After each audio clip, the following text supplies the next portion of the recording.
On this show, we tend to concern ourselves with the little things, which of course means we usually completely neglect the big things. We should probably neglect the little things, too.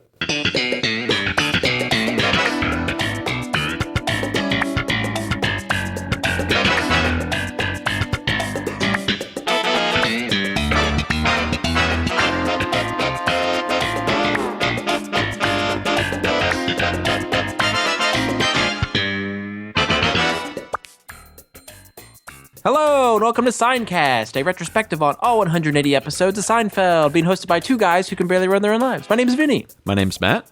Hi, Matt. How you doing, buddy? Doing great. I was just chatting with you about this fantastic bit of, what do we call it? Seinfeldia. We'll use Jennifer Armstrong's term. Sure. Of Jon Voight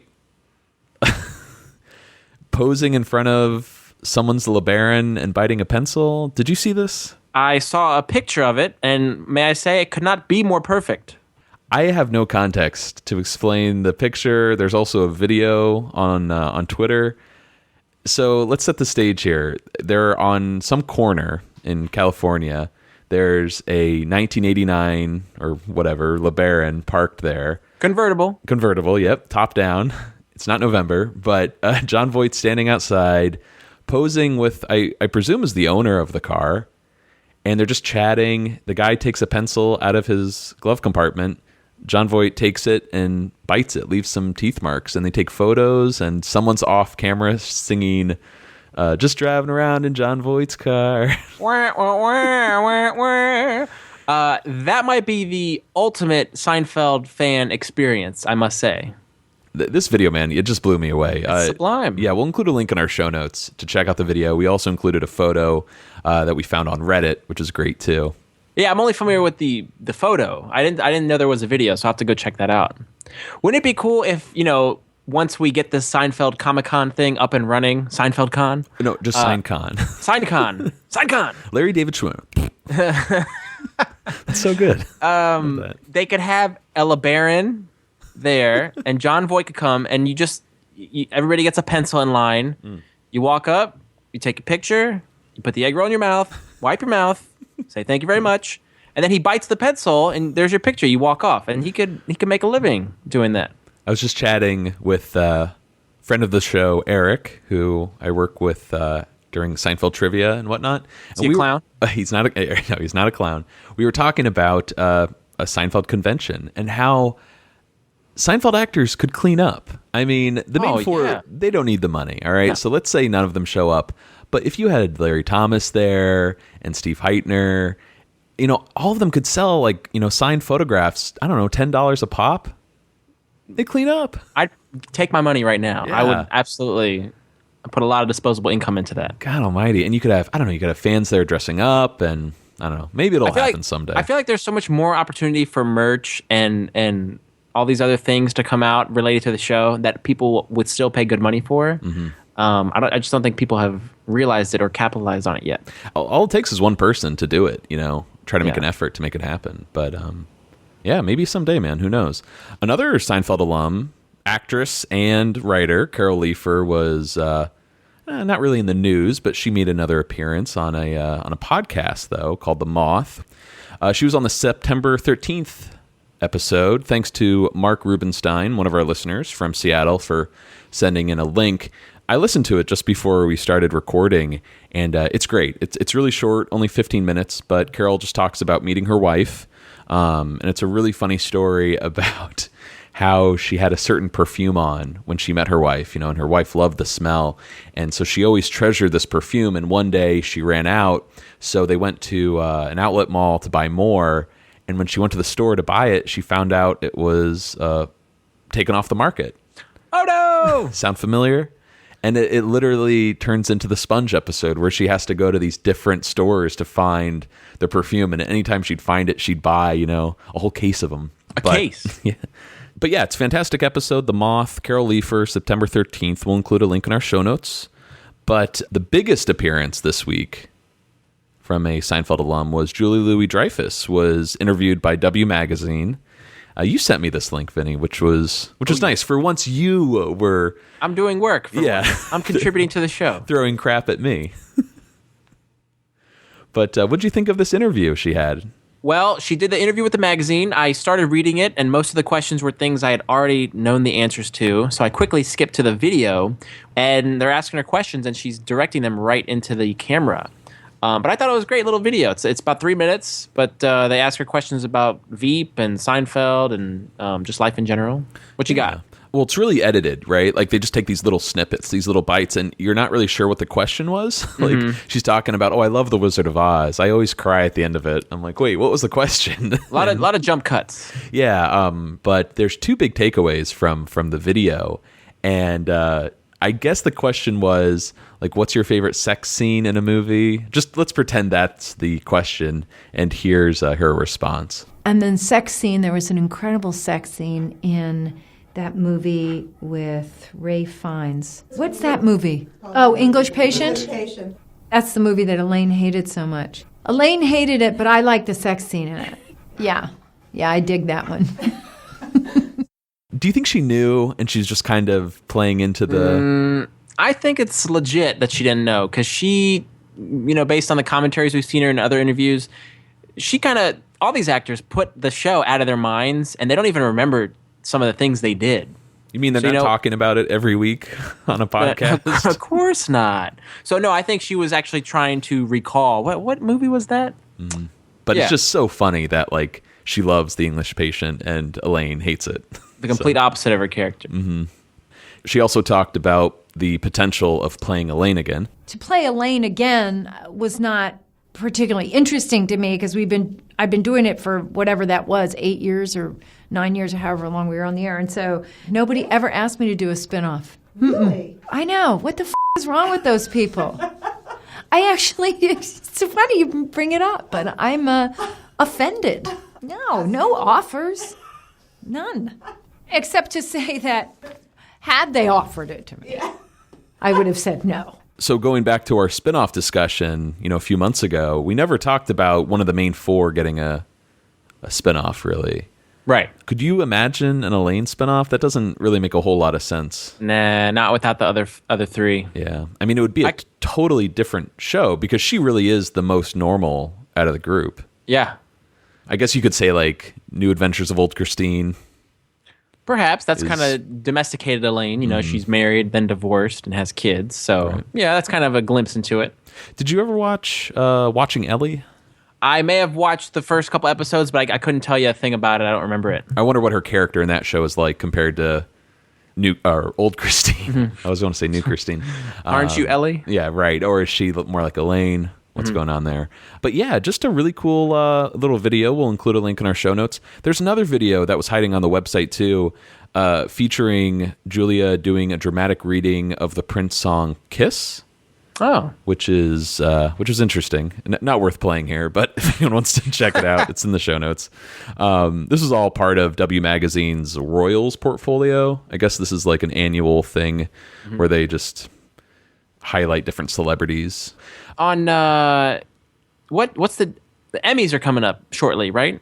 I think so. Yeah. Now if she wins for Veep this year, she's gonna break the record, right? Because she's tied with several other actresses. So she won in '96 for Seinfeld, 2006, which would have been for Old Christine, and then 2012, 13, 14, and 15, all for Veep. So that means she has 5 wins for Best Comedic Actress, and that ties her with Mary Tyler Moore and Candice Bergen. If she wins one more, she'll be all time. Oh, man. Some Seinfeld connections there. Wasn't it Julia? Maybe it was us that came up with the idea of Elaine's mom being played by Mary Tyler Moore. Yeah, I know we discussed it. I don't know whose idea it was. We'll give Julia the credit on that one. Yeah, but she deserves it. Let's not forget, Elaine also wrote a Murphy Brown script. That's right. But apparently, she's a lock, Matt, to win. Who are the other nominations? It looks like Laurie Metcalf, Amy Schumer, Ellie Kemper, Tracy Ellis Ross, and Lily Tomlin. Oh, yeah. She's a lock. Come on. She deserves that 5th win for the same show. But you were asking Vinny when the Emmys are on. They're on the 18th, this coming Sunday. Okay. So we'll know by next week's episode whether she won.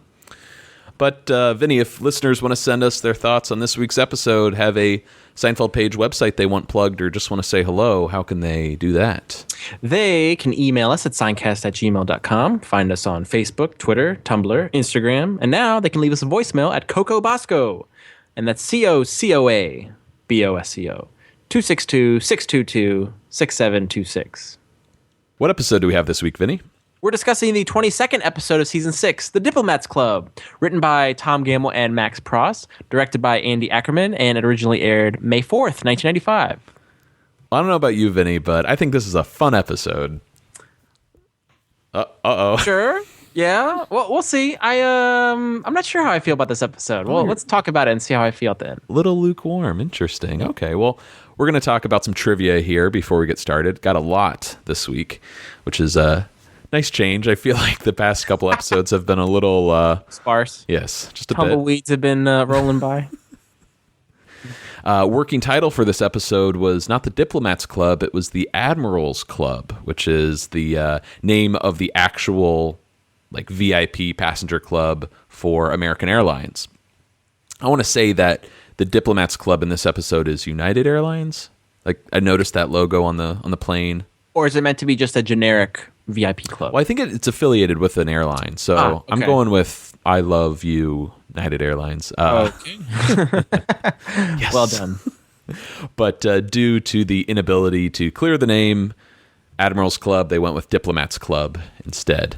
In fact, writer Tom Gamble was a member of the Admirals Club, and we mention this every once in a while. Great commentary on the DVD set. Mm-hmm. Max said that Tom would always wave it in his face.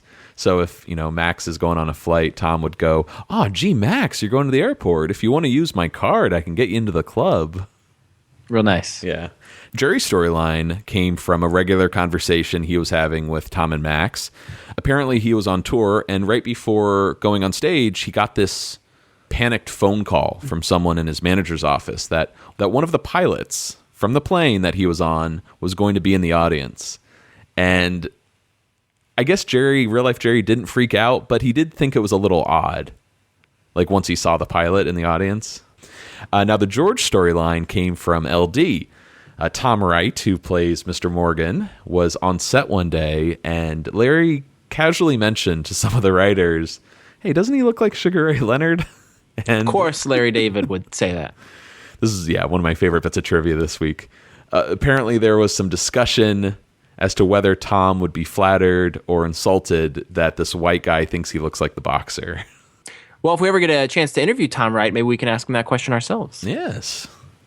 Let's move over to some production trivia here. This apparently is one of the most ambitious Seinfeld episodes ever made, and I don't know if you'd think that when you watch it. I mean, it's done very well, but the shooting script was 85 pages long, consisted of 37 scenes. This episode was not filmed in front of a studio audience, and it apparently required 3 stages worth of sets. So you might only know it when you're taking notes, but they're moving, almost every minute in the show. Oh, there's so many different cuts and going back and forth between different scenes, and I couldn't get over how many guest appearances or guest stars we had this week. Extras. Oh, really? You think there were a lot more than normal? I was jotting down notes from IMDb for each actor every time. Oh, there's a doctor. There's a... Don't worry, I kept them brief. The most ambitious and expensive parts of this episode actually came from those 10 seconds or so of the plane when it slowly passes by the window at the end. Yeah. One of the producers, Tim Kaiser, who I think we've mentioned on the show before, apparently he had to call in a lot of favors at Burbank Airport and, find Seinfeld fans that worked there so they could get access to the tarmac and a jet. The airport had a few demands, though, if they were going to film there. No one was allowed in the cockpit but the actor playing the pilot. And 2, the plane had to be off. The plane wasn't running at the time. Mm-hmm. So they just wound up kind of pulling it, with a little truck. Don't you love that image when it's a huge plane and there's just a little tiny truck pulling it along? So as the truck, pulled it, it would pass by the window, giving it the illusion like it was getting ready for takeoff. And I don't know, that kind of like surprises me that they went to such great lengths to get such a simple shot. Because I love the ending, but I'm a little underwhelmed by it production wise. You know, I'm not like blown away. It's just incredible what they had to go through to get it. Yeah, I guess like when you look at an episode like The Marine Biologist, that they were going to try and make this grand shot of the whale, and like that seems like it would have been really grand, and they would have spent money to pull that off. They ended up not using it, of course. But this, you make a point that they really didn't need it, and they could have maybe used digital effects to. Well, I mean, now that we have it, like I don't, you know what this is like. It's been established, so I don't want it any other way because I'm used to it. But yeah, it's just incredible what production teams have to go through to get just 5 seconds of footage, like one little joke. I think what's more interesting is how they were able to, actually get into the airport and to overcome all these security restrictions. The show is that big that favors could be called in. I don't think just some ordinary show could have gotten away with that. And maybe I know Burbank Airport is smaller than say LAX, so maybe it was an easier airport to work with. But yeah, it's still very impressive. Now, this doesn't have to do with the episode, per se, but around the time the Diplomats Club was being filmed in March of 95, the series was gearing up to premiere in the syndication of fall of 95. And Vinny, have you ever heard show has to have more than 100 episodes to get in syndication? I seem to recall that 100 has to be the magic number you have to hit before you can be eligible. I don't know if that still applies, but yeah. I mean, syndication is pretty significant with Seinfeld, especially that podcast interview we talked about a few weeks ago with the Hollywood Reporter. Jerry hints at during the interview, you would not believe how much money was made off of the syndication. It's still going like crazy. I think Larry took advantage of this moment because he decided that they needed to revisit the handicap spot from season 4 and reshoot the scenes with Jerry Stiller as Frank Costanza replacing John Randolph. Yeah. So they brought back the original actors. We talked about this during that episode. They redressed the house, and I didn't know about this. I don't think we mentioned it during the handicap spot, but they brought back none other than Tom Sharonis, the original director. Yeah, to film the scenes. Now, we might have mentioned it. I just completely forgot. And that made me happy just because we're in this Andy Ackerman era now. So it seems very touching to bring back all the characters, or all the actors, I should say, and director to kind of complete this scene. And I love that Larry David still had that rattling around in the back of his head 2 years later. That, oh boy, if this is going to syndication, I'd really like to go back to this episode that we did since we have a new actor and reshoot those scenes. To treat the show with such care, It's the Larry David special edition of Seinfeld. Ooh. Now there's 2 guest stars we should talk about this week. First one being Ian Abercrombie, his final appearance as Mr. Pitt. Sort of a sad day. Yeah. We'll see him again in the finale, of course. He takes the stand briefly, and I think what's the line? She tried to smother me with a pillow. But marks the end of Mr. Pitt's arc on Seinfeld. I might have asked this before, but do you have a favorite moment, like the one moment you'll treasure?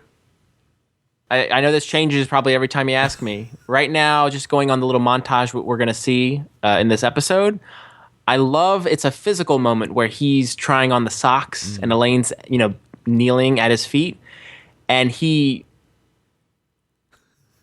slaps her with the socks, and he's like, "Why do you keep mentioning those? Forget about those."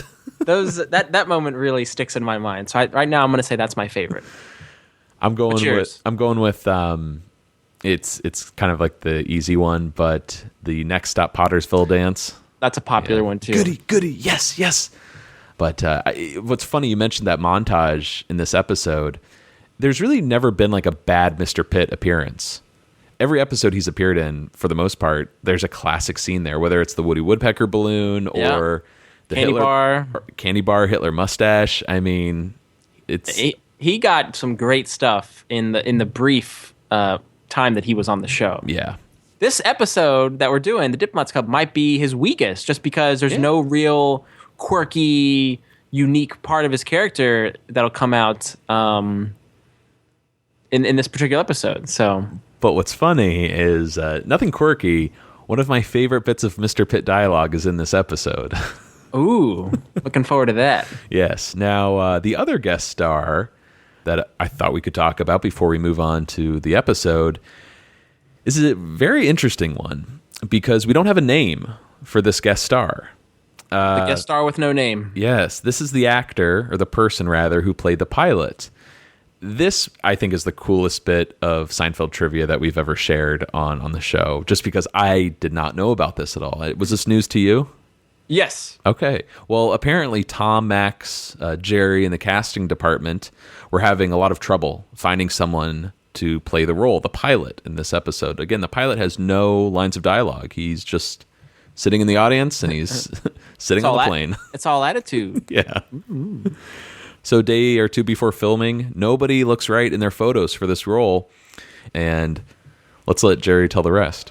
We couldn't find someone to play this part, and the guy came in with the Sparkletts jug, and we thought, that guy looks like a pilot. That's cool. Love that, man. I mean, Sparkletts water guy strolling through. Hey, do you want to be the pilot? All right, cool. This guy had no acting experience. He was just dropping off water. He just looked like a pilot, and there you go. He really does look like a pilot. Yeah. Tom Gamble and Max Pross actually said it was rumored that this guy went into acting after getting this role on Seinfeld, but they weren't sure if there was any truth to that. And since we don't know his name or his face, we haven't seen it anywhere. We don't know if it came to fruition. We should put it out to our listeners. If anyone knows this guy's name and whether or not he appeared in other movies or TV shows after this episode, please let us know, because he's not in the end credits, which is kind of sad. They didn't give him a little shout out, but yeah, the Sparkletts water guy playing the pilot. He has a great look about him. Very distinguished. Yes. Mm-hmm. What do you say, Vinny? Should we move on to this week's episode?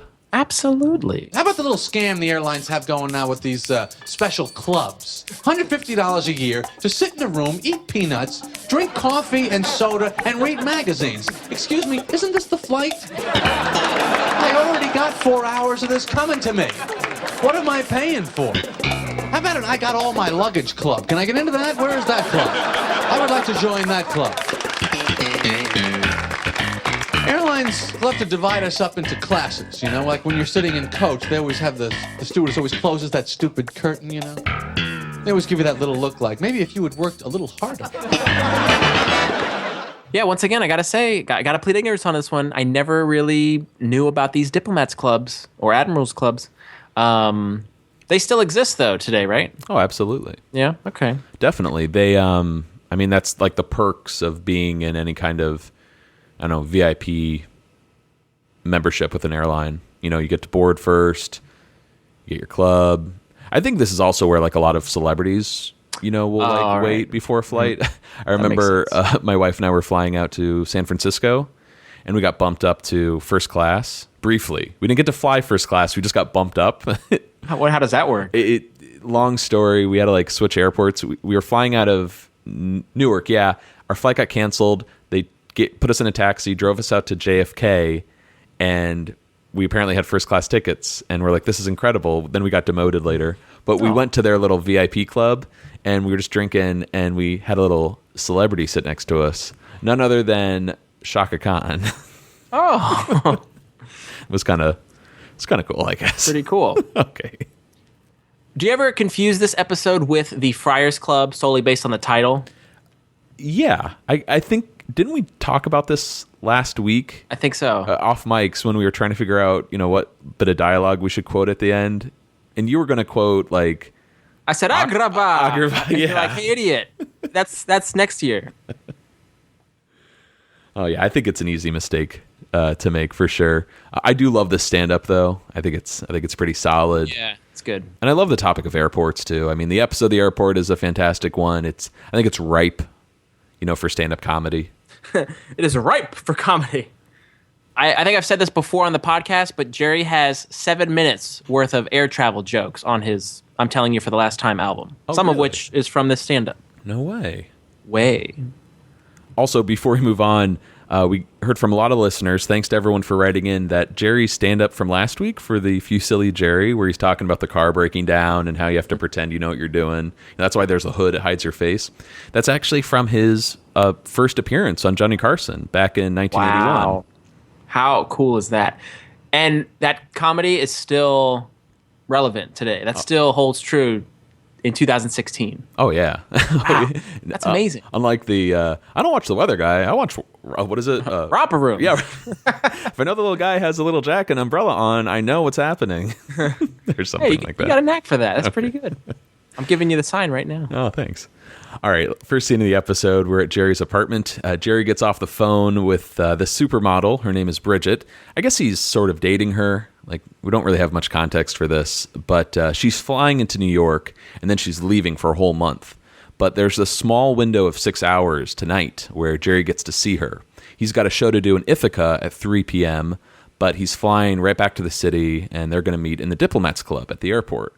Now, is this the second model that Jerry dates? Who's the first? I'm thinking of a little Calvin Klein number. Tia Van Camp, yeah. That's the same. Also with planes. Has he dated any other models in the series? A lot of women who look like models, but I don't know if they play models. Naturally. Yeah, on the show. All right. We'll Good think question. about it. I have to think about that off mic. Hey, George dated a model. Oh, right. From, help me out here. Come on already. The refunding. She's bland. Season 6, Babs. Yeah, Let's name the sure. episode. Come on, we can do this. What's Elaine Several doing degrees in of that Seinfeld episode? separation. Brewline Racket. But that's not it. Jocelyn Landis. It's not the racket. It's not the brew line. So is it Georgia storyline? No, it's not the purging. So Jerry. Oh, he's dating the Switch, the non-laugher. Yes, No. yes. Is that the right? Switch. The Switch. Hey, Oh, we God. got there. Man, Hopefully, that was hard. hopefully I was able to edit that 5-minute conversation down to just 20 somewhat interesting seconds. My head hurts. Anyways, Elaine is going to Mr. Pitt's to tell him that she is quitting. She's had enough. She's marching in. And George enters and he hears about the march in. He's done that before, of course. Best feeling in the world. How about the march out? Not as good. That's when you realize all the money you're losing. Badumps. Yeah, now, George did a march in with Rick Barr Properties Yes, he did. back in And then season he 2. Had to walk out with his tail between his legs. You are a laughingstock. Hey, you notice Elaine comes in and she's wearing her 90? equestrian Oh, attire? But did you notice that's good. Did you notice she's wearing her equestrian gear? I had no idea what was going on with that outfit. I'm like, what's the joke here? But Yeah. she and then- looks like she's going to go ride Jenny. Yeah, exactly. Maybe she was going to the stables. But George comes in and he kind of looks her up and down, I think, he has the same question that we do. There was sort of a throwaway line in the commentary where Tom said that originally Elaine was going to become part of high society working Right. for Mr. Pitt. That was like part of the bigger arc, and it kind of fell by the wayside. So maybe this was, I don't know, just showing like she sort of has an in with Mr. Yes. Pitt, and She's becoming a little bit more high class in a way. despite quitting, you know. You notice with their conversation, you hear march uttered by almost each of the three. Yeah. And here's one of those instances again where, buzzword, say march a lot. Get a march going. Marching. Get a march, do it. Again, Seinfeld tropes is repeating that word because it's funny. Now, George needs to borrow Jerry's camera so he can get a photo with his boss, Mr. Morgan. He wants to put this photo up in the office so everyone can see it. This is because Mr. Morgan is reorganizing the whole staff, and George feels like he's on thin ice as it is. Yes. So- I hear this bit and I'm excited for what's to come. All right, we're going to have to hold off for a second here because we go to Mr. Pitt's office first, and Elaine marches in and just about to quit, but he interrupts her and says, I've just amended my will, and I'm including you as a beneficiary. And he wants her to be taken care of after he's gone. Oh, Mr. Pitt. You just see her turn, you know? That's what I was going to ask you. Given the circumstances, would you flip-flop like Elaine here? She was miserable at this job from what we saw. Buying socks, desalting pretzels, Woody Woodpecker. And now she loves him again because he's going to put her in his will? Well, I would, because I don't know how many years this guy has. But if we look at the real life Ian Abercrombie, he passed away in 2012, I think, 2013. So 18 years after this episode. That means Elaine wouldn't get her money until, let's say she's 35. She wouldn't get her money until she's 53. Yikes. So I don't know. That doesn't seem worth it. So it's a quick turn, though, is what I'm thinking at. In the moment, yes. Hindsight, no. What about you? I would like to think I'd stick to my guns, but I would have been quite flattered to know that this elderly man had amended his will for me. Mm-hmm. But Mr. Pitt feels like he's getting a cold, and Elaine reminds him, hey, you can't take just any medicine. You need to check with a pharmacist before you combine anything with your heart medicine. We don't want anything to happen to you, Mr. Pitt. We want you to live a long, long time. I didn't remember that kiss on the forehead. It's very sweet. It is. Mm-hmm. That should show up in montage reels. Yeah. A little sweet moment. Anyways, we're at George's office, and here we go. Are you excited for this arc? I think this might be my favorite of the episode, so let's do it. Right on. George has taken photos, I guess, of different managers and higher-ups, execs in his office, but he realizes, I only have one photo left. You know what? How about a shot of me and Mr. Morgan? Huh? Why? Why? Because we're a team. Come on. Would you take this for us, dear? Thank you very much. Here we go. You know, I never tell you look a lot like Sugar Ray Leonard. Excuse me? Yeah, you must do that all the time. I suppose we all look alike to you, right, Costanza? What? No, it's not a racial thing. There really is a resemblance. Don't you think he looks like Sugar Ray? Come on, somebody back me up. Come on. Little help. That's Tom Wright returning as Mr. Morgan. This is his third of 4 appearances, and his final episode will be The Wink. Oh, just one more. One more we got. I think this is the best Mr. Morgan arc by far. What a storyline for him. Oh, God. This actually is one of my favorite, George storylines, and I think it's very underrated.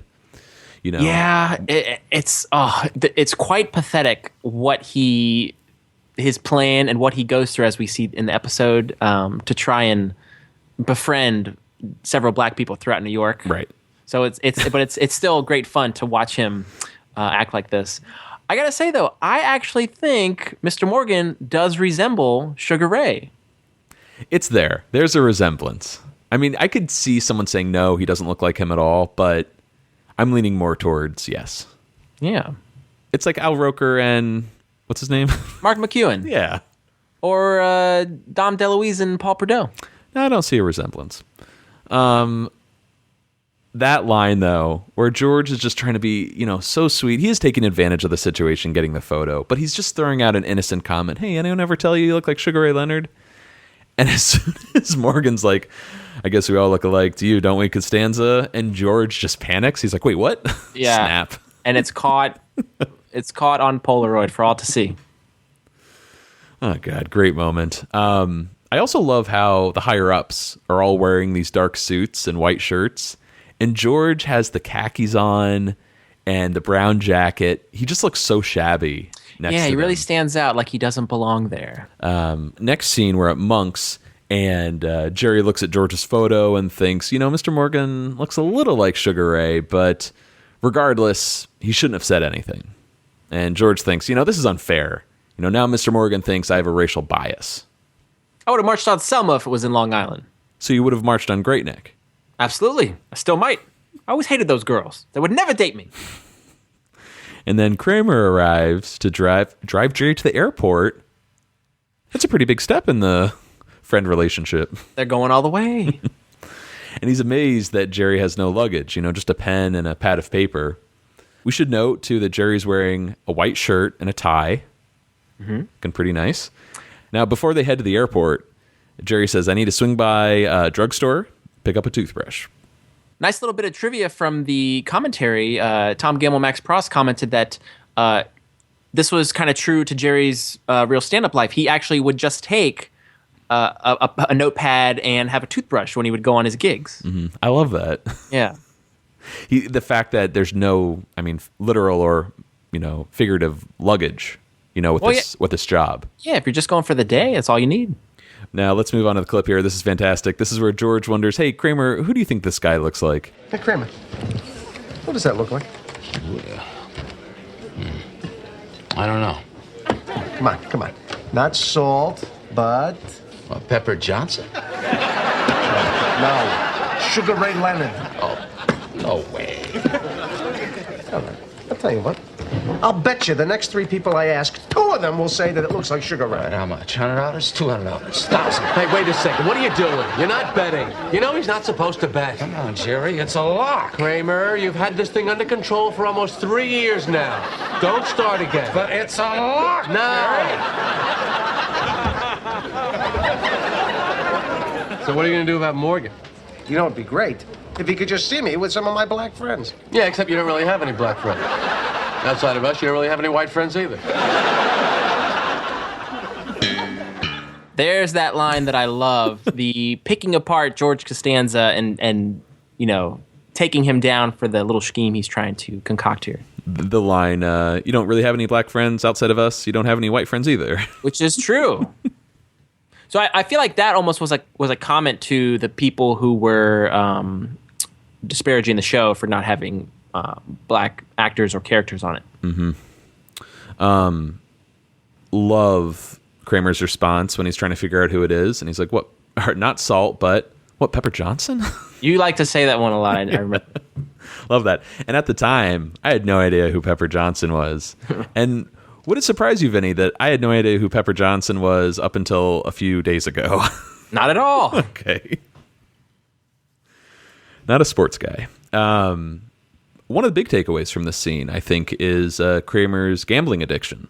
I think this is the first time it's been confirmed that he has a problem. Well, I seem to recall from the Subway episode, he bet $600 on Papanik to win, and he made out like a bandit. He treated for lunch, so it didn't really strike me as a problem up until now. Right. So we've seen him, get bitten by the bug, get the fever, but to know like he's struggling with this. Yes. I don't know, that's a new layer to the Kramer character.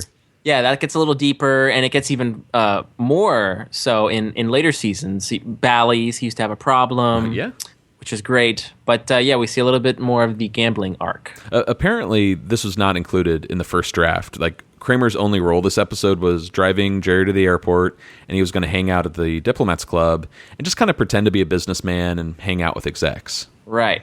So. But the Gamble and Pross were assigned to actually deepen this story arc of the gambling, which was kind of cool. Yeah, Jerry was the one to be like, hey, can we do something more with this? Can we flesh this out? And I think they came up with a really solid arc for Kramer. In fact, I think he gets quite a lot of screen time.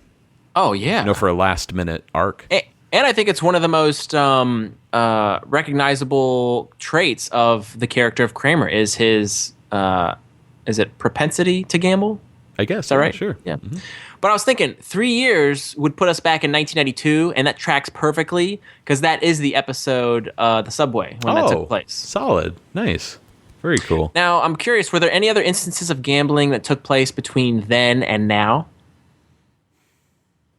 None that I can think of, really. I mean, Jerry plays poker with his friends.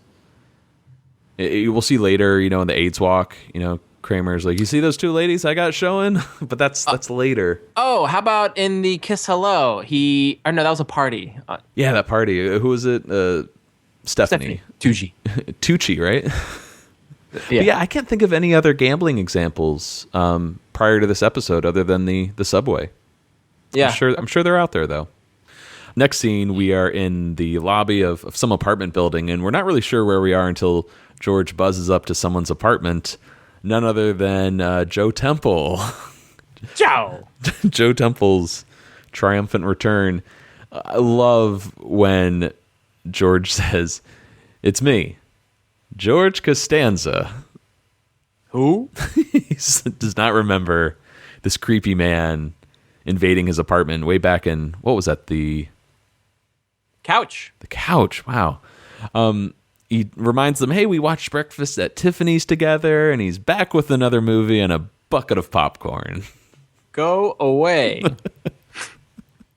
It's fantastic that this is the first black person that George thought of. Like, oh yeah, Joe Temple. Oh yeah, this right here is like a stroke of genius to bring back these great guest stars that we had, both Robert Hooks, and we're going to see Diana Theodore, who plays Remy. Yeah, Remy walks through the lobby, and George is very excited to see her. Remy! Hi. You! What are you doing here? I got another Audrey Hepburn movie. Remy, is that you? Daddy, that man's here again. Remy, I want you up here instantly. Remy, I was just thinking, the last time we were together, you... I love that line from Joe. I want you up here instantly. That is something you somehow find opportunities to quote that. I just love the situation because this could turn very dark with like the right music, like a nice score. Oh, yeah. Remy just coming home casually. She's about to go upstairs and she turns around and George says, hi. It's just like he could have clown makeup on. He could be holding an axe. I don't know what's going on. It's so creepy. Yeah. And yeah, just love the scene. And I'm so glad that we got to see these characters again because I think they just nailed it back in the couch. Oh, yeah, absolutely. Just that look Remy gives. So good. Great little callback as well. He got another Audrey Hepburn movie, and some deleted dialogue revealed that it was My Fair Lady. Oh, there you go. God, I wish that could be like eligible trivia. Yeah. But deleted dialogue. And you notice the movie popcorn he had United Artists on the bucket. Yeah, before they, I don't know if they went out of business or who acquired them, but next scene, we are at Rappaport Pharmacy. Jerry is looking at toothbrushes when Kramer knocks over a display of, I don't know if they're like pantyhose. I don't know what they are. Looks like it. But first he tried to get something out of the chapstick dispenser, and that didn't work. And then he knocks over the pantyhose display at the end of the aisle. And Jerry's, really embarrassed, and he's like, just go wait in the car. And he fixes the display. Now, what's significant about Jerry's appearance here? First, he relinquishes his jacket to Kramer. Mm-hmm. He puts his pen, he's got his notepad and pen, he puts his pen behind his ear, and he's wearing a white shirt with tie and dark slacks, and he proceeds to restock the display that Kramer just knocked over. Right. So he very much looks like he works at Rappaport Pharmacy. And Mr. Pitt enters and assumes, of course, Jerry's a pharmacist, and he starts asking these questions. And Vinny, I don't know how you feel about our relationship, but I thought we could get into a little role playing, Well, I'll try and take on the role of a pharmacy employee. Okay, great. Let's just pretend you're a pharmacist. Sure. Excuse me. I take heart medication. What would you recommend for a runny nose? Take antihistamine. They're over there. Oh, it is all right to take them. Oh, yeah, they're great. What about appetite suppressants? I just saw them. Oh, here you go. Oh, thank you, young man. Have a good day, sir. Now, this isn't too difficult for you to, role play because you are, in fact, an actual pharmacist. That is true. Have you ever had a conversation like this with someone at work? It is fun to recommend antihistamine to somebody because I will occasionally go, yeah, they're great. But I got to say, Jerry, even though Jerry's going to get cheesed later on for being the one who gave this medication to Mr. Pitt, which coincidentally had this reaction, Mr. Pitt says, so they're all right to take them, but he doesn't let Jerry know that he is on heart medication. Right. You know what I mean? So technically Jerry's not liable, but it's just great under the circumstances in which these two come to meet. Finally. And Jerry has that little line in the beginning, I never even met the guy. Talk to him on the phone. Exactly. Hey, Mr. Pitt. This is my favorite, Mr. Pitt, dialogue. Yeah. Just in a scene, the back and forth. I just love those little things what about appetite suppressants? I just want to say it in his tone. Yeah. Oh, who's on the cover? There's another good one. Now, Vinny, this is a little scene that we have role played before when I visited you at work for the first time a couple of months ago. Oh, I was beaming when you came in, and you said that line. It almost threw me because I'm in my work attire and in work mode, and it almost like threw me. I was like, wait, what? Oh yeah, okay. And then I was able to quickly regain my composure.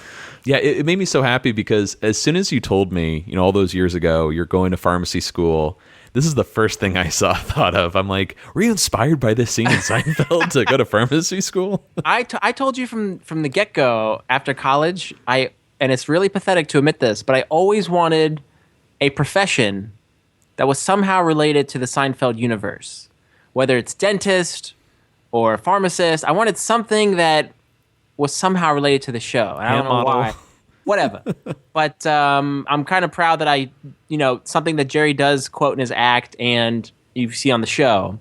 Although I really am jealous. We had a dentist, Tim Watley, who's quite the most famous, one of the healthcare professionals on the show. There's no pharmacist friend. Is this the only pharmacy scene really? In the whole show? When Elaine's going to get her sponges. Oh, that's right. A case? We see Peter Melman as a pharmacist. We see that older gentleman as well. Mm-hmm. Good point. Well, I'm just so glad that we finally reached this scene because, again, ever since you became a pharmacist, I've just always, thought of the scene when I think of you at work for some reason. Next scene, we're at the Diplomats Club. Jerry and Kramer are just hanging out. Jerry's waiting for Katie, who is this woman that books him on these college tours. And, she thinks he's some big celebrity that has to be pampered and explained every little thing. As Katie arrives, Kramer steps away to do what exactly? Get some snacks before his flight. That's the story he tells people. Why are you here exactly? Yeah. Anyways, here's an example of Katie's personality. Jerry. Oh, hi, Katie. You found the airport all right? Yes, I followed the plane. I see you're having coffee. Just so you know, they also have decaf as well, and I talked to the hostess. They'll also be serving coffee on the plane, along with a selection of cocktails and soft drinks. Thanks for telling me. Well, he is the big celebrity. But hey, the lovely Deborah Jo Rupp plays Katie, and I absolutely adore this actress. I think, we talk about Audrey Hepburn being a delicate flower. Mm-hmm. I think Deborah Jo Rupp is phenomenal. Mm-hmm. But she also appears in the Abstinence episode. She's known for Death Becomes Her, Big, She's Out of My League. She was in 6 episodes of Friends. But I think what most people know her as Kitty Foreman, Eric's mom on That 70s Show, which is the best character and perfectly cast for her. Excellent show that is. Yeah, you're a huge fan of That 70s Show, right? Oh yeah, the parents, Red Foreman and Kitty Foreman, are such a wonderful 70s couple, and she is heart and soul of that show. Nice. Two other actresses auditioned for this role, which I thought was very interesting. Correct. Both were SNL alums. Both Molly Shannon and Julia Sweeney auditioned for this role. Nice. Now, Molly Shannon will come back in a later episode and be one of Elaine's adversaries. Now, I could totally see Julia Sweeney in this role. Oh, yeah. She's got that really, just as Deborah Jo Rupp has a really unique voice, Julia Sweeney has that high voice. I can't really do it well. Yeah, it's not grating, but it can get under your skin if she's just running every little thing by you. So it would have been great to see Julia in the role, but you're right, Vinny. I think Deborah is just fantastic. Really bugs the audience, I think, as much as it bugs Jerry later on. Now, next scene, we are at Mr. Pitt's, and Elaine was given the morning off and went shopping.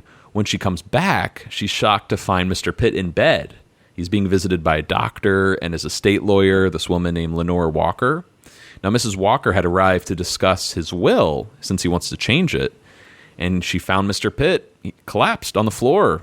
Turns out he combined his heart medication with the antihistamine. No good. It's probably the appetite suppressant that did it. Oh, is that right? I would imagine so. So, Mr. Pharmacist, antihistamine, we're talking about allergy medication? Exactly. Yeah, that probably won't interact with a heart medication. Now, I thought that antihistamines made you really drowsy. The first generation ones can, like Benadryl. Okay, so it was the appetite suppressant, which is usually a stimulant, which could elevate the heart rate and the blood pressure, which is probably why it affected his heart medication and collapsed on the floor.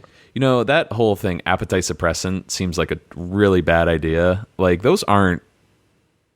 They're not evaluated by the FDA, so... Okay. I was about to say they're not legal, but no, they're sold at pharmacies. But why would you take an appetite suppressant if you're trying to lose weight?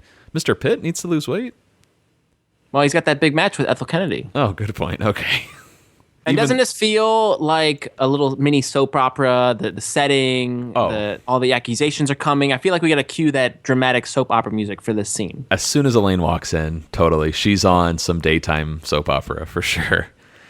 Even though Elaine is very concerned, though, with Mr. Pitt's health, Mrs. Walker seems suspicious, being added to the will so late. She's out shopping. Why weren't you here? Shopping. That is Kim Zimmer, who plays Lenore Walker. Hey, first and last name for your ID round. Lenore Walker, that's a good one. Mm-hmm. I'd be really impressed if somebody was able to pull that one. But speaking of soap operas, this woman is a who's who among soap operas. She was in Santa Barbara, One Life to Live, and she was in Guiding Light, over 1,600 episodes from 1983 to 2009. Jeez. Nice. So, again, perfectly cast for this role. And then William Jackson plays the Doctor, and he's known for Going Down in La La Land, Brother in Arms, and Chasing Destiny. That Doctor reminds me so much of the actor from Wayne's World who plays, is it Russell? Like the older? The bad guy in Ghostbusters 2. I mean, everyone knows this actor. Oh, okay, yeah. It just looks like him with white hair. But, yeah, I see what you're saying. Anyways, next scene, we're on the airplane. And Jerry and Katie are just waiting to take off, and she tells them, the crew is going to explain what to do in case of a crash, doesn't want them to freak out. And Jerry's like, yep, I've been on a plane before, Katie. You don't have to talk to me this way. And I just love how she asks, do you have to go to the bathroom? And there's no response. He's just ignoring her. And then she starts explaining it, and he just leaps up. This is a really cool bit for Jerry to be annoyed by this, manager person. Because if you have to go, you should go now before we take off. Because, it's just insane. But, yeah, just love that. Next scene, we're at the Diplomat's Club, and Kramer's just hanging out when he makes eye contact with this rich Texan sitting next to him. And we'll pair this clip with a later clip. Hey, how you doing? Pretty good. Name's Kramer. Earl Hafler. Nice to meet you. I'm headed to Houston. Where are you headed? Oh, I'm happy right here. This place amazing. Planes flying in from all corners of the world, and they know the minute when they're arriving. They don't know a darn thing. That's why my flight to Houston's been delayed. They're all morons. Matter of fact, I'll bet you that flight to Pittsburgh takes off before my flight to Houston. Bet? No, I bet it. Friendly way. No, I made a bet in 3 years. I don't know. Oh, come on. Keep things interesting to pass the time. Okay, how much? How about 200? You're on, cowboy. Now arriving at gate 12. This could be Mexico City. Come on, Seattle. Let's go. Come on, Mexico City! Flight number 42 from Mexico City. All right, come on. Let's go. Let's go again. Come on, Mexico City! Yeah, buddy. You love that. I do love that. That is Earl Hafler, who plays... damn it. Let's switch those two around. That is O'Neill Compton, who plays Earl Hafler. He's a real baritone, isn't he? Oh, yeah. He's also going to appear in The English Patient, but he's known for appearances in Deep Impact, Nell, Life, and Primary Colors. Oh, wow. But this guy just oozes like Texan. I think he's born in South Carolina, but he's like Texan through and through, it seems. It's that 10-gallon hat he's got on. Is that the right term? Or is it an 8-gallon? Maybe a 6. Love Earl Hafler, man. I think he is one of the fan favorites, that whenever people come to trivia, whenever you do like an Earl Hafler quote or have him in the ID round, people are very happy to see him. Mm-hmm. What is the move? He does it a lot. You were doing the... it's like a buddy. Punch in air, like a 1-2. Come on, Mexico City! It's like, what is he doing? And the line that's really sticks out to me for Kramer is "You're on, cowboy." Yeah, you can really see it's plaguing him to fight this addiction, and he can't help but give in. Of course, not to Earl Hafler. So they're That's off. So fun to say, isn't it? It is, yeah. They're off to the races at the Diplomat's Club when we cut to two little scenes here. George walks up to this newsstand, right? This black guy buys a paper, And George tries to make some basic chit chat, like, "Hey, how you doing?" Okay. And then later it's, "Nice day today." What? Then he's like, "Hey, I'm George. Do you live around here?" And no response. He just walks off. Oh. Now, if you're the guy buying the newspaper, what do you think George is getting at? I would imagine he's trying to sell him something, or the kingdom of God is at hand. Oh, yeah. My mind immediately went to sex, because he's like, "I'm George. You live around here?" Oh, I see. Regardless, the guy made the right decision by just walking away. Mm-hmm. The guy is John Cothran. He plays Man, but he was in Yes Man, Rango, Boys in the Hood. Nice. And then later, we don't hear the dialogue in the scene. I wish we did. Oh, yeah. But it's like George is walking down the sidewalk, and he's about to pass this guy who's also black. He's just carrying some groceries, going about his day. And I don't know if George is like trying to shake his hand, but he tries to make contact just right out the gate. Yep. And the guy's like, "What the fuck?" I was going to say the same thing. You see him mouth, "What the fuck?" And then doesn't somebody else pass? And he's just propositioning any black person that crosses his path to give him the time of day. And Jason, I think, kills the scene because as George, he's kind of like smiling and chuckling to himself as the guy is, really disturbed. And in George's head, he's just smiling and laughing to himself, just trying to pretend this isn't totally nuts. He's trying to be affable. Right. He's trying to make a new friend. But next scene, we're at Mr. Pitt's. Mr. Pitt is in bed. He's really out of it. Elaine's trying to take care of him, and she goes to get a pillow so he can sit up, but he falls back asleep. And she tiptoes back to the bed, holding the pillow, and Mrs. Walker enters. And from her point of view, Elaine is just standing over Mr. Pitt, holding this pillow inches from his face. And she kind of does one of those tickling, "Hello, Lenore." But at first, she's kind of startled, "Oh, right.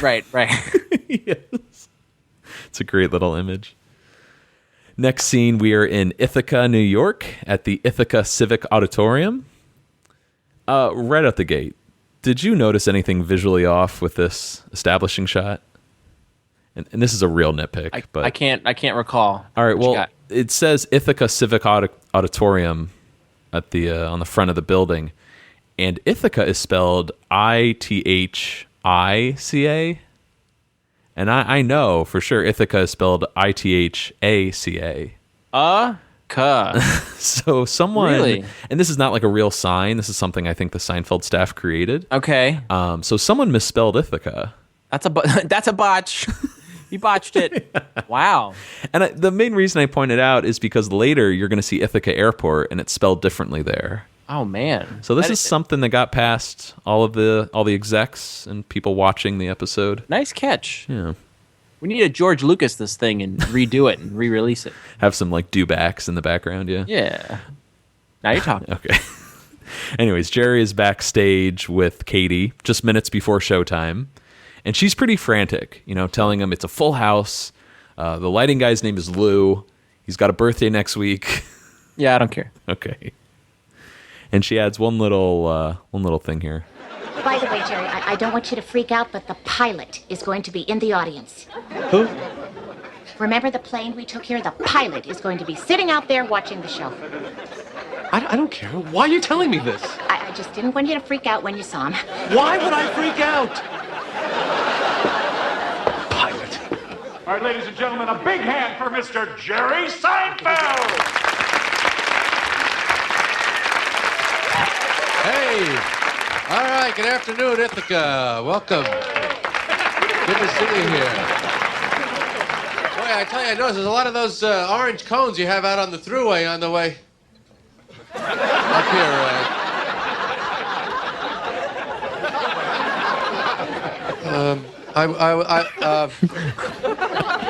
Oh man, the way he says on the thruway, on the way, and he gets kind of caught mid sentence, and he just loses his whole composure. He's so good at hitting those awkward beats, He really is. His reaction to situations is not him actually telling a joke; it's him reacting to the situation. It's Jerry's acting on the show, not how bad it is, but it's when he has to act. Those moments make me laugh more than really clever dialogue. And we're going to see another moment coming up shortly when he's on a plane, which I think is almost as good as this moment. Yeah, but you killed it though right there. Over on the freeway on just the guy staring at him. And he's so confused. So perplexed, yeah. Now there was a bit of like trivia on the DVD, and I wanted to bring it up here to see if you agree. The DVD claims that this is the only episode to feature Jerry performing stand-up somewhere besides New York. No. Well, in New York City, that is. Okay. I can already think of one place. What's the one place that we see him perform stand-up elsewhere? Prison. Exactly. That is the first thing that came to mind. He performs in Latham, Massachusetts, or somewhere in Massachusetts. Yeah, he performs in the Latham prison. And then also, doesn't he perform at The Tonight Show? You see him... That's right, which is in L.A. In Burbank. Yeah, damn. And I got more. I keep going. Let's see. Oh, he does... Well, it's at his father's testimonial, but he does stand up in Florida. Yeah, I don't know if that doesn't really count. Yeah, okay. But I think Massachusetts and California, those are two other places he performs stand up that we suck see. New York. Right. Suck it, New York. Oh, man. Well, it turns out Jerry bombed, and when he gets backstage, he tells Katie that seeing that pilot actually freaked him out. And, if he just hadn't mentioned anything, he would have been fine. He became obsessed. Stupid. I shouldn't have said anything. Yeah, Katie starts, getting mad at herself for giving the pilot the tickets, and she's like, you know what? I'm going to go chew him out. She actually reminds me a little bit of Fragile Frankie Merman. I think they would be a good couple. I'm also thinking of Connie, Con, or Conrad, because he always has to run things by Jerry. Yeah, and just the interactions are not quite... They're awkward. Right. Next scene, we're at the Diplomats Club. Kramer is pretty nervous. He's in the hole for how much? $3,200. That's a solid trivia question. Number questions aren't that much fun, but... Oh, they're so hard. Those are the ones I normally get wrong. So since he's in the hole, he tries to make one more bet, double or nothing, and Earl agrees, but he wants to see some cash first. So Kramer goes to call his bank, a.k.a. Newman. Don't you love that shot of Wayne Knight, asleep? Sleeping with the television on. Now, here's a question for you. How many other times have we seen Newman asleep? Well, I know he fell asleep during the airing of the pilot episode. Mm-hmm. But then wasn't he sleeping during a Yankees game as well? That's the pilot. He's not even watching the pilot. Okay. He's watching the game. But you mentioned this episode earlier. There's a reference to him sleeping, of him taking a nap in Jerry's bed. Well, I'm thinking of the finale when they're waiting for the verdict. Oh, yeah. Don't they cut to him just in his car asleep? Yeah, I believe you're right. Mm-hmm. The finale is very foggy to me. I haven't seen it in quite a long time. I haven't seen it, in years. We should hold off on that until we actually get to it. I'm sure I will be able to. Be fresh. But, Newman gets woken up by the phone ringing, and he hears the story, what happened to Kramer. He's really mad, for Kramer gambling again. Oh, you weak man. A lot of energy for someone who just woke up. But Newman doesn't have $3,200 to lend, but Kramer begs him to bring something of equal value, just known as the bag. And I'm thinking, this bag that we're going to learn of who owns it, this famous murderer, serial killer, you think it's worth $3,200? Well, I don't know how to appraise something like that, but you hear what stuff goes at auctions. I guess. I think if this is the bag that we'll find out David Berkowitz wore in that summer of 77, or I think that's the year, I think that would fetch a lot of money. I really do. Okay. All right. How much? I don't know, but yeah, I'd say more than 32. Okay. Newman's role in this episode was actually added late in the production process because the character hadn't appeared in a while, and they wanted to find a way to, Kramer didn't have much to go off in the episode. Is that what it was? Yeah, it was, since the Kramer gambling storyline was added, it wasn't enough just to have him gambling, so Larry, I think, was the one to say, hey, we haven't seen Newman in a while. Is there any way we can get him in this episode? And he, of course, always works well off of Kramer. Who doesn't love a little more Wayne Knight? Mm-hmm. You know what, man? After watching that commercial last week for IKEA, where Newman's just strolling around delivering mail. I really love Wayne Knight. Like, just same here. So funny. Always adds so much to the scenes he's in. I feel like there's an idea for a spinoff you could take is have Newman be the center of a show. Oh, totally. What do you think about that? I don't think Wayne Knight has ever been the leading man on anything, really. Yeah. He's always been like the sidekick or That's a shame. Secondary character, yeah. But next scene, we are on the airplane, and it's nice. Every time we see Jerry after the stand-up, he looks a little more strung out or freaked out. I think he looks somewhat okay here, but maybe the tie's loosened a little bit. Jerry and Katie are on their return flight, waiting to take off when the pilot makes an announcement. Now, I want everyone to listen to the pilot's voice and see if anyone thinks, is it the same actor who plays Earl Hafler? Because I think it sounds just like him. Sorry for the delay, folks. There is a slight complication, but we're taking care of it, then we'll be on our way to LaGuardia. No way. You don't think so? No, get out of here. I think it sounds just like him. No. Can I say not this? baritone enough. Well, yeah, I think he's trying to distinguish himself from Earl Hafler. Yeah, I'm sorry. I don't agree on this one. Damn. All right. Well, wrong. I'm just throwing it out there. There's another announcer later on. Oh, the anchor, the news anchor that we're going to hear later on. I think that sounds like the announcer. Holy cow! I think Mattingly split his pants. Yeah, absolutely. I think is the same guy. I forget his name. We talked about him during that episode, but he's like an official announcer, isn't he? Yeah, for the Yankees. So there's a duel, I think, but we'll get there. Well, I'll listen to that one too. Well, have another clip here. I just love this scene because I think the flight attendant kills it in this scene. Oh yeah, she's so good. The pleasant demeanor on her face, always smiling while kicking Jerry off the plane is really a good combo. Mr. Seinfeld? Yes. I'm sorry, but the pilot has asked that you leave this plane. What? Apparently he has some sort of problem with you. I'm not surprised.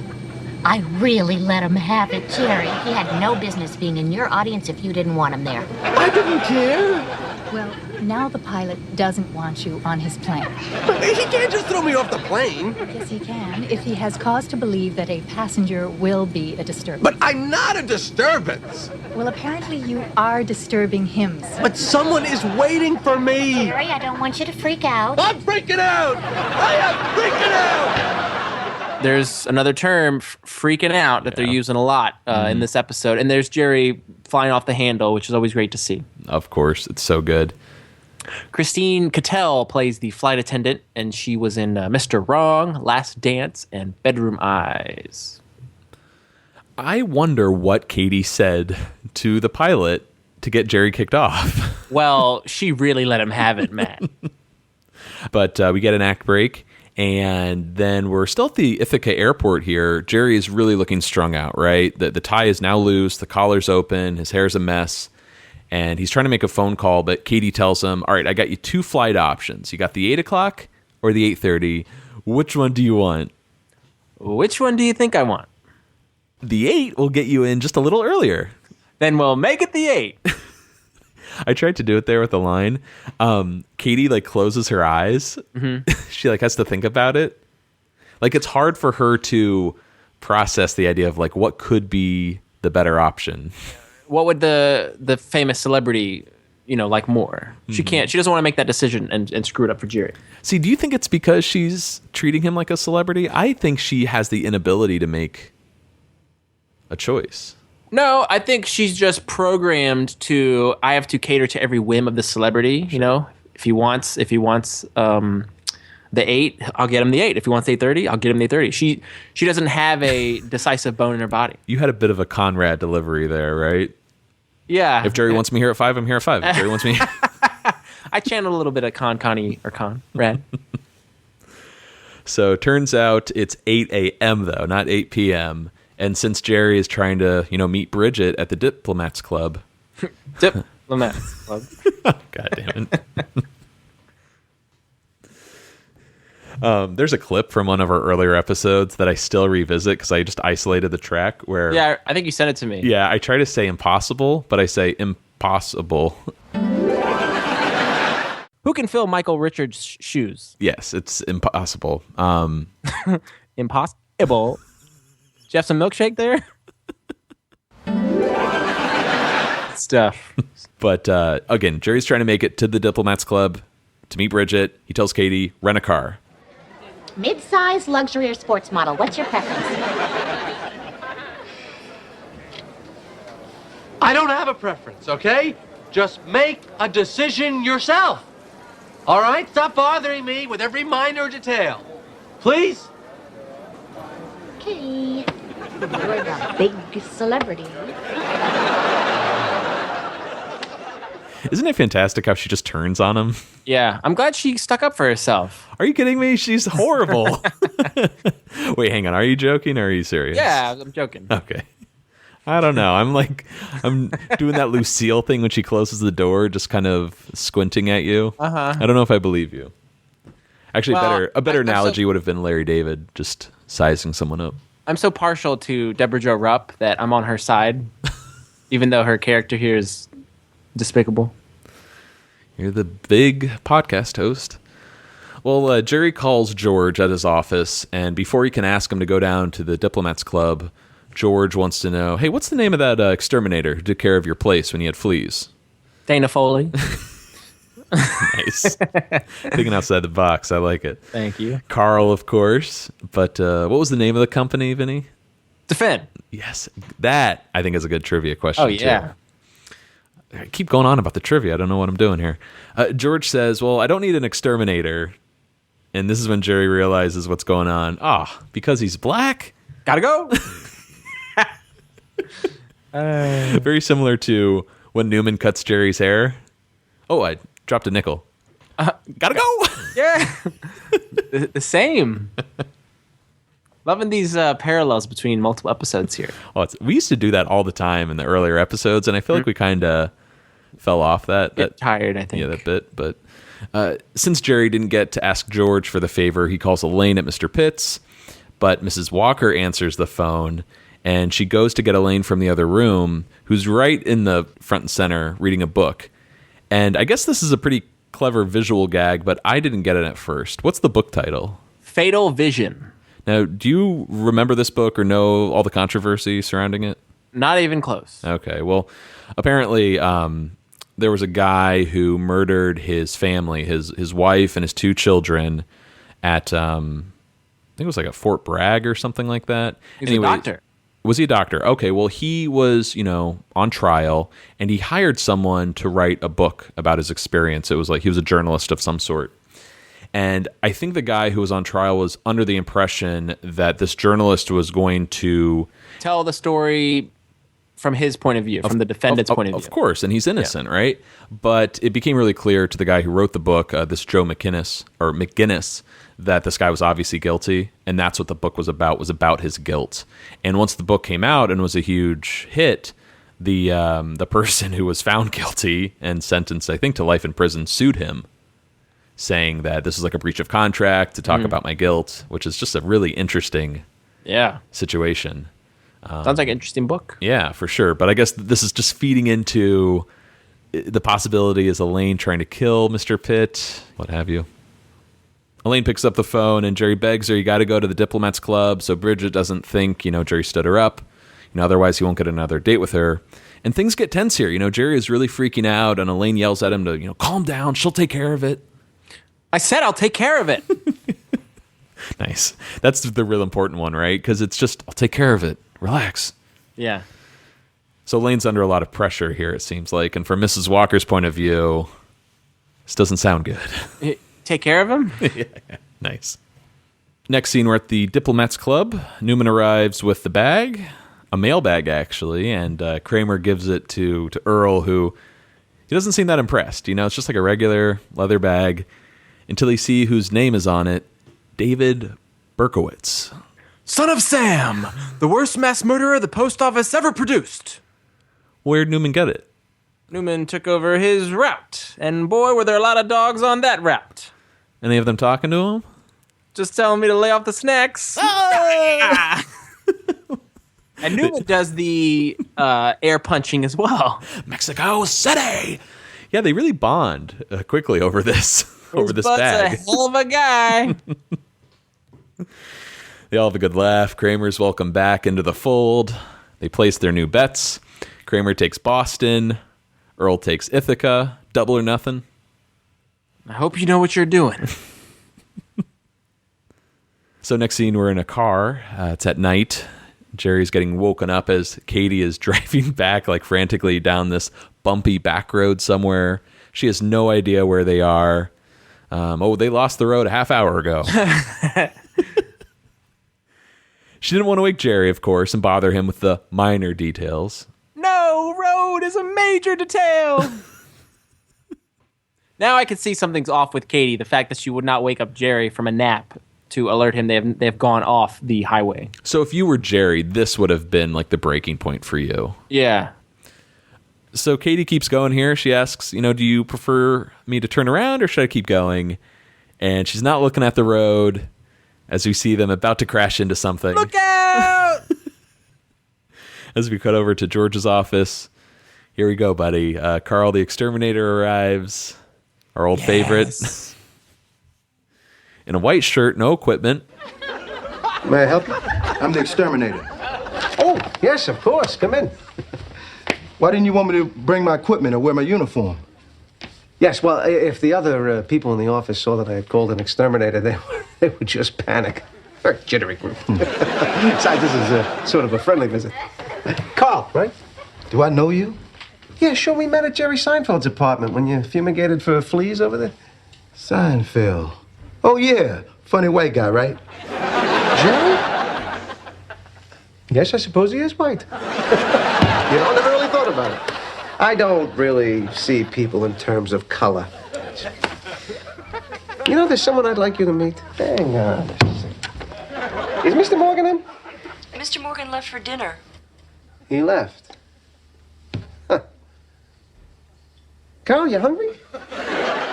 Ellis Williams returns as Carl the Exterminator. Might be the best guest star of the season. I have a nitpick here of my own in this scene. When the line that we just heard in the clip, when George says, "Yeah, well, if other people in the office saw that I called an exterminator, they would just panic." Mm-hmm. I really wish George would have said they would just freak out. To kind of play on freak out being used by other characters in the episode. I don't know. It's a small gripe, and I'm a moron. But I thought it would have been nice if that was the line instead. Well, first of all, you are no moron, my friend. You think you're the moron? I am the moron. Oh, get out of here. No, that's actually a really good point. That would have been a nice way to kind of thread that line. And that seems very Seinfeldian to do so. So I'm surprised they didn't pick up on that. No, that's actually a really good idea. I like that. I had 20 years to come up with it, though. So now we both love the George arc this episode, right? Trying to find a black friend.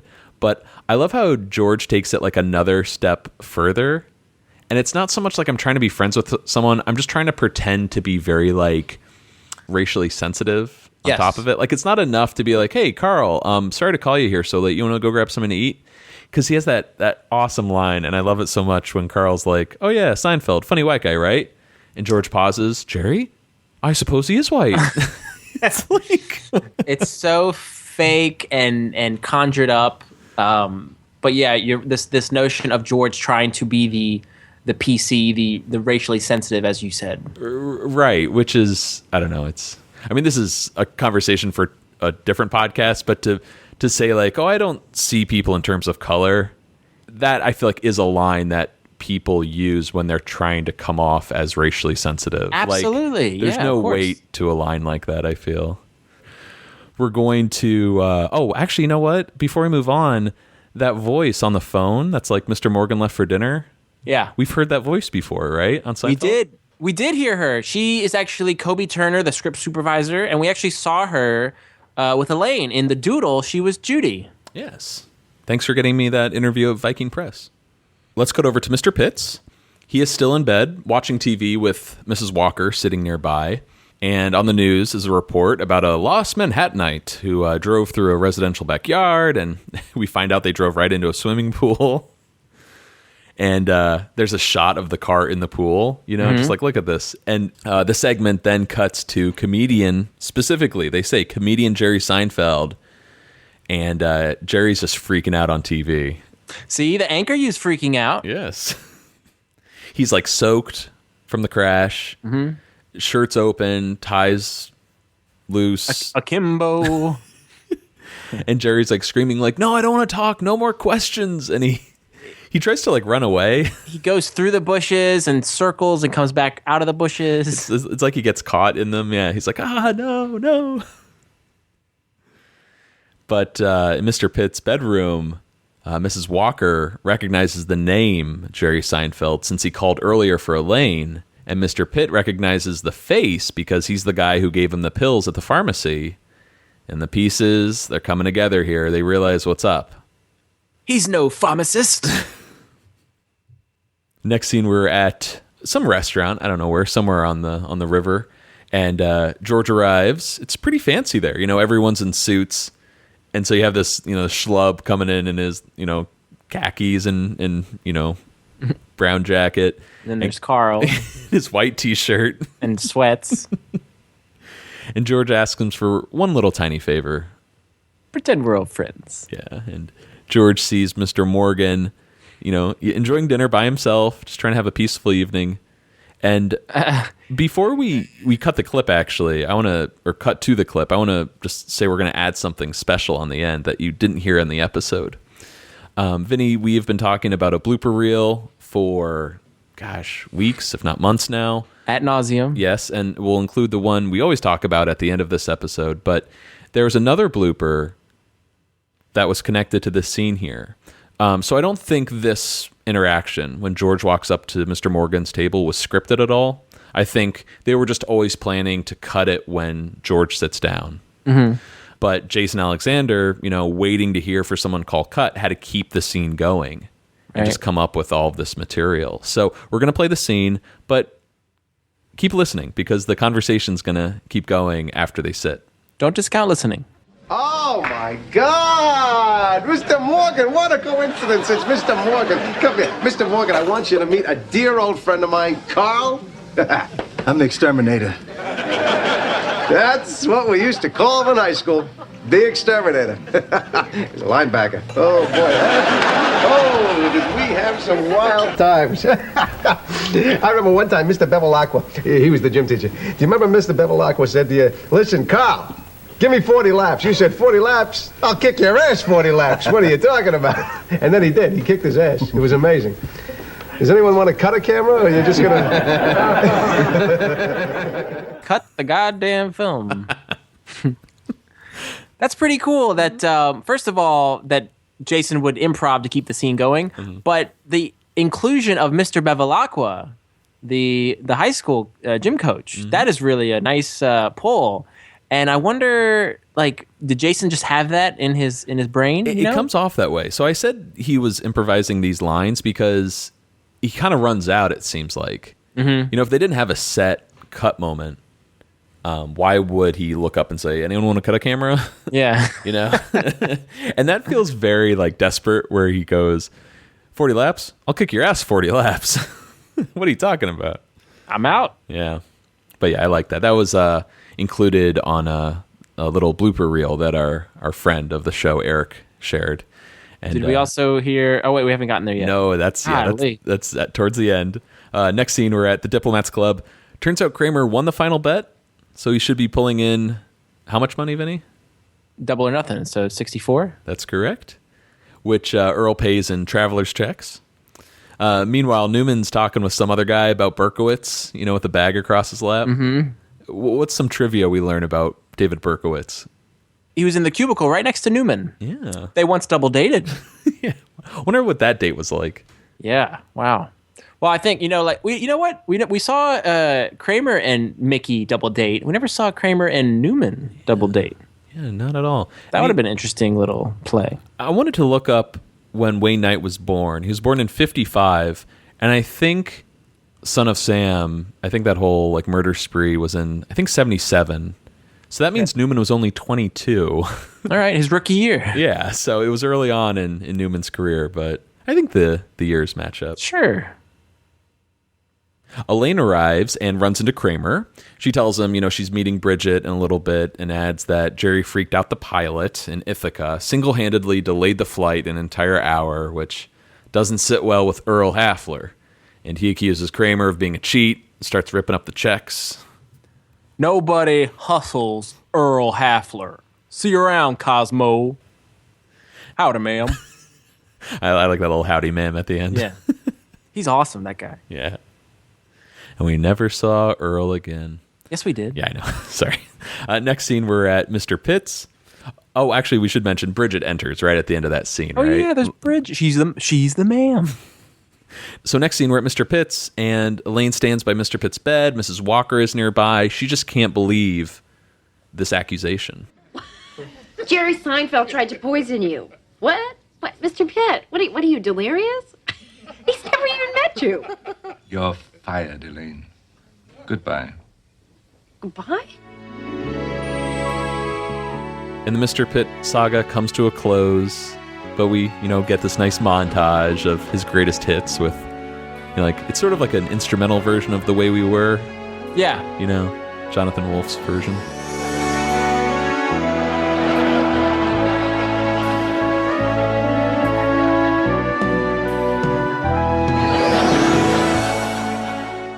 And then we close it out with that Hitler mustache and the salute.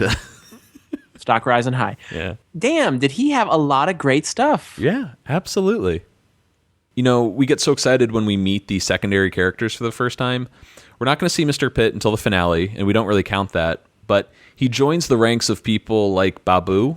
We're not going to see Babu till the finale. Mm-hmm. Poppy, we're not going to see him anymore until Soup the finale. Nazi.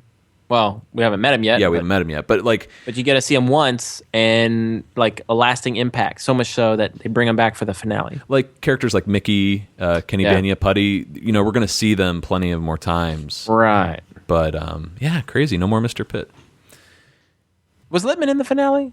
Yeah, he's in the background, but he comes back in. Okay. A couple that's episodes. right. Muffin Tops. Mm-hmm. And my son's a man now. He's a man. I'm a man. There it is. All right. Hopefully the last time I say Diplomat's Club. Jerry arrives really late to find the place deserted, except for Bridget. And he looks terrible, man. Stubble, shirt untucked, collar popped. He can't believe he missed their whole time together. But she reminds him, their flight doesn't leave for another half hour. And they find, a little side room or something, in the Diplomat's Club. Might be a conference room. I don't know what, but they start taking off their clothes, making out, and outside this big window, you can see a few planes taking off, and slowly, somewhat ominously, this plane just passes by the window, and Jerry sees the pilot watching them. It's the pilot! Just freaking out. What do you think about this ending? Does it work for you? Yeah, I think it's pretty good. It's actually kind of ingrained in me this episode. I can't think of a better ending or another ending.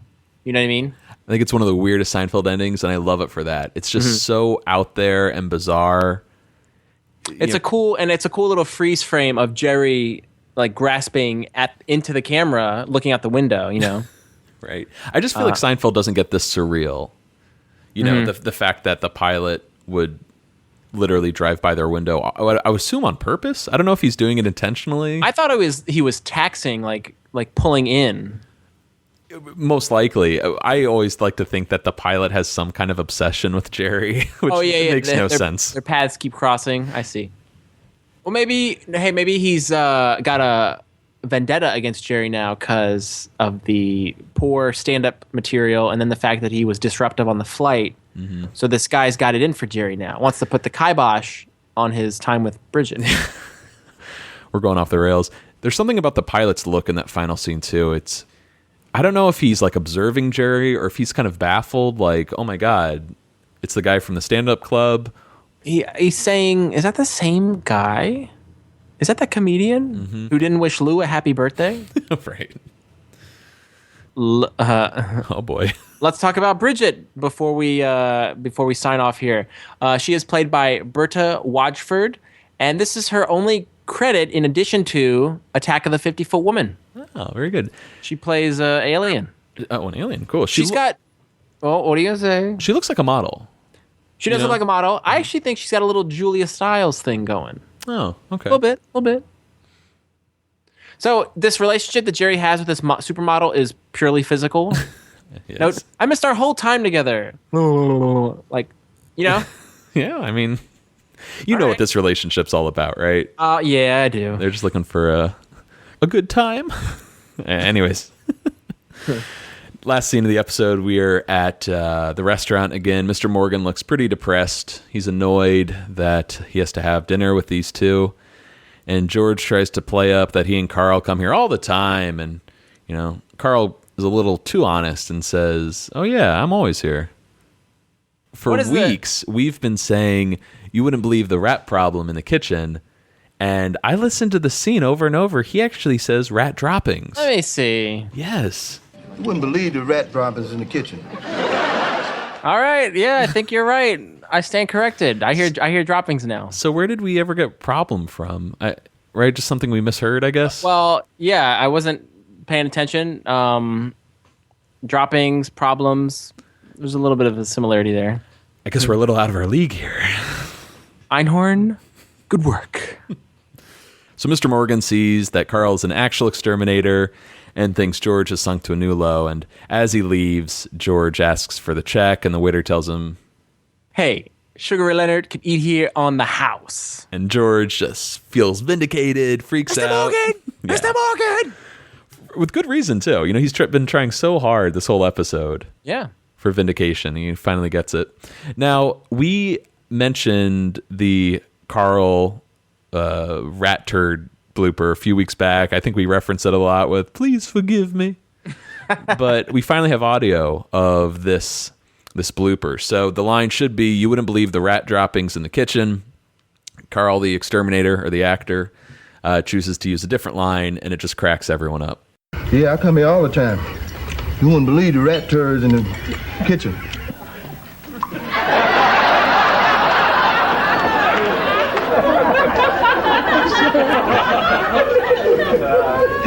Please forgive me. Is turds more offensive than droppings? I think so. But it's so much funnier. Why didn't they leave that in? And if anyone can check out our Twitter page, maybe I can include a link in our show notes of the video. The actor is just cracking up, looking at the camera. One of the best bloopers of all time. This really elevated, I think, Carl in our list of like favorite single shots and whatnot. Now we have one last clip here to play here, guys. Sorry, we're going a little long this week. There was an alternate ending for this episode. It didn't end with, George in the restaurant with Mr. Morgan. George was actually going to be demoted to the Yankees ticket, will call window. Mm-hmm. This is, Mr. Morgan's pissed off finding out what George did, so he demoted him. George would, have to talk to all these people, get their tickets for them. He hates what he's doing, but he is stunned at some point because Sugar Ray Leonard comes up to the window and asks for his tickets. Mm-hmm. So we have a clip here of that. Hey, there's only 3 tickets in here. There's supposed to be 4 tickets. If that's what's in there, that's what's in there. Look, I've got my 3 sons with me here, pal, and I'm not leaving them. All right, could you stand to the side? I'll see what I can do. Labeling. Labeling! Yeah, here you go. Sugar Ray Leonard? Leonard, here you are. Sugar Ray. What? What? Sugar Ray! Wait!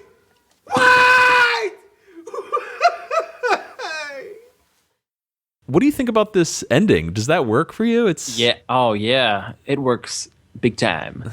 Unfortunately, Sugar Ray Leonard was unavailable to shoot this scene, but they still filmed it and had Tom Wright, who plays Mr. Morgan, play the part of Sugar Ray Leonard. So you got to see kind of what would have been, but that would have been a nice ending and a lovely little, guest appearance by Sugar Ray Leonard. So I'm kind of sad this one didn't make it in. It's one idea to say the real Sugar Ray Leonard is there because it really brings things full circle. But it's almost meta that Tom Wright has to play him. Exactly, yeah. Because he most definitely looks like Sugar Ray Leonard. I wonder if that's why they cut it. Because they realized it's a little confusing. Like, will audiences be like, wait, is that Mr. Morgan? Oh yeah, that would have been really confusing. They shouldn't, and rightfully so, should not have included that. But Tom Wright even does the Sugar Ray voice. You know, it's kind of soft, really calm. Mm-hmm. Now, Matt, I don't know if you noticed this, but the previous 2 window people that came up, the first was the guy complaining about only 3 tickets instead of 4. Did he look familiar to you? Oh, you know what? I don't even know what he looks like. You schmuck. He is the clerk from the dinner party episode. When Kramer's got hypothermia, take it outside. Oh, wow. Oh, cool. That is, he's played by actor, I have his name here, Frank Novak. So that would have been really cool to have another character just happens to live in New York, happens to be going to a Yankee game. But did you notice the guy who's behind him in line, Liebling? No, tell me. He works at the Andover dress shop with Todd and the Nicole Millers. Nicole Millers, we have too many as it is. Oh my God, you're blowing my mind. So just for the sake of New York inhabitants walking around finding them in different locations, we would have had 2 second appearances by these characters. Technically, maybe double dippers, maybe. Possibly, seemingly. So it's kind of sad that they didn't make it in, but it was a cool idea nonetheless. I'm glad to see this deleted scene here. Absolutely. Well, I have to do a little side-by-side then of... Side it up? their appearance in this deleted scene and their official appearances. That's fantastic, man. Well, looking at the clock here, I think we're going a little long. Should we wrap up? Yes, please. So, what do you think? So, Matt, you think this episode looks a little like Sugar Ray? I still don't know how to answer these questions. Yes, it looks exactly like Sugar Ray Leonard. I think this episode is more Sugar Ray Leonard than Sugar Ray Leonard himself. Really? I think you think all these episodes look alike, don't you? What are you talking about? No, I love this episode. I think this is one of those, always puts a smile on my face. I think it's really fun. I don't think it's one of the best episodes. I don't think it's a classic by any means. But if this episode is on, I'm definitely watching it. I don't know what it is. I think the fact that we get out of the apartment, we get out of Monk's, we're all over the place, it does something for me. I love seeing Jerry freaking out. George's storyline with, trying to prove that he's not racist is just brilliant. Very Larry David. Guest stars this week are fantastic. Yeah. But all in all, like what I'm trying to say is this episode it's fun. I have a lot of fun watching this episode for some reason. And I've always felt this way. This has always been one of my, just like favorites. I won't put it in my top 20, but what about you? I gotta say, rewatching this one, I wasn't as into it while going through it. And I there weren't a lot of like beats where I was like laughing or, I didn't have any big chorus ha's coming out. And it felt very disjointed, I guess was the word for me, because they're hopping all over the place to different scenes and the stories don't really dovetail. There's little connections between each of your principal characters, but it doesn't have like a flawless dovetailing of storylines like a Larry David script does. And I usually love the Max Gamble and Tom Gamble and Max Pross episodes. This, I think, might be among my least favorite of theirs. And it was just hard for me to get through this episode this time. I liked Mr. Pitt's storyline. I liked having Carl the Exterminator back. Earl Hafler is great. And you said we weren't in the apartment this week, but I don't know, the setting in a Diplomat's club, it wasn't, I wasn't getting no heat from this episode. I wasn't feeling it. That is a great way to put it. You don't feel a lot of heat from this episode. I'm channeling my Apollo Creed right now. No, but it doesn't feel like last week's the Fusilli Jerry. You know what I mean? Like that that has so much energy in it and so many classic moments. This one, I think not a lot of fans quote this episode. Not a lot of fans list this amongst their favorites. And I kind of feel like we have this little reverse going on from our earlier seasons where I'd crap on an episode or not be a fan of and you defend it. And you almost couldn't say why. You're just like, I just love this episode. I just like it. It works for me. And this episode clicks for me. I like the surreal stuff going on with the pilot. Yeah. I like annoying characters that get under Jerry's skin, but I hear and totally understand where you're coming from. The other thing we touched on was the whole stuff with Mr. Pitt at his place with Lenore Walker. Very soap opera-ish. Sure. the whole jumping from different scenes and quick cuts to different scenes felt very convoluted, like a soap opera for me, and it made it hard to kind of get in my Seinfeld zone, I guess. So safe to say, not going to crack your top 20. No. And even more shocking is this is at this point your least favorite Tom Gamble Max Pross episode? Yeah. Wow, interesting. Thank you. And baby.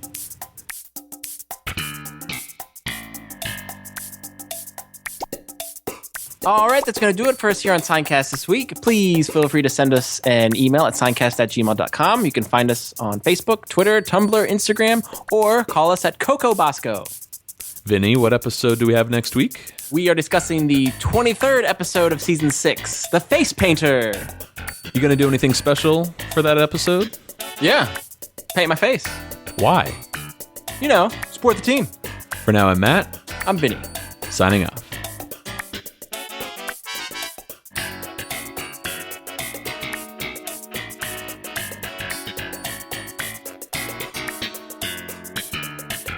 Seincast is not endorsed by Castle Rock Entertainment, Sony Pictures, or NBC. It is intended for entertainment and information purposes only.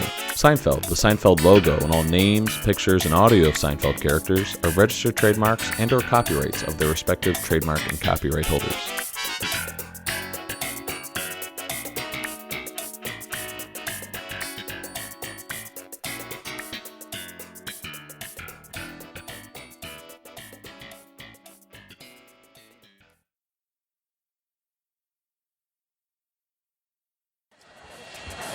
God, it's him! It's the pilot!